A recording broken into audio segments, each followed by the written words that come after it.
भाईंदरमधून मोठी बातमी समोर येते। भाईंदर पश्चिम परिसरात धर्मांतराच्या आरोपावरून वाद आणि त्यानंतर मारामारी झाल्याची माहिती समोर येते। प्राथमिक माहितीनुसार काही लोकांचे ख्रिश्चन धर्मात धर्मांतर होत असल्याचा आरोप करत बजरंग दलाचे कार्यकर्ते घटनास्थळी पोहोचले।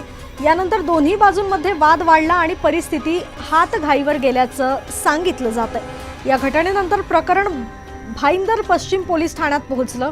पोलीस ठाण्याच्या परिसरातही काही काळ गोंधळाची परिस्थिती निर्माण झाली।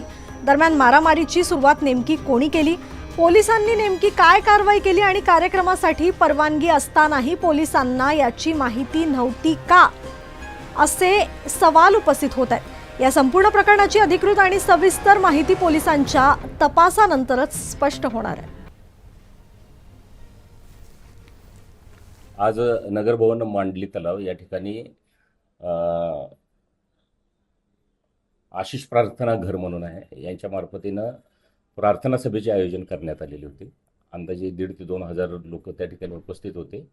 मात्र याबाबत काही लोकांचा गैरसमज झालेला होता की त्या ठिकाणी धर्मांतरण चालू आहे।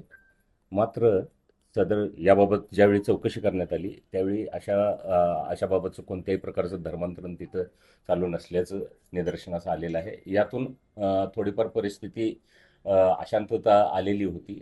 मात्र सर्व परिस्थिती आता नियंत्रणात आहे। कोणत्याही प्रकारचं अफवा किंवा इतर काही रुमर्सवरती कोणी विश्वास ठेवू नयेत। सर्व परिस्थिती आटोक्यात आहे। निव्वळ गैरसमजातून ही सध्याची परिस्थिती उद्भवलेली होती।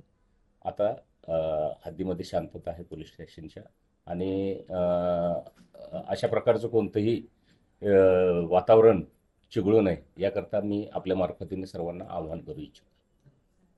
आज नगर भवन मांडली तलाव या ठिकाणी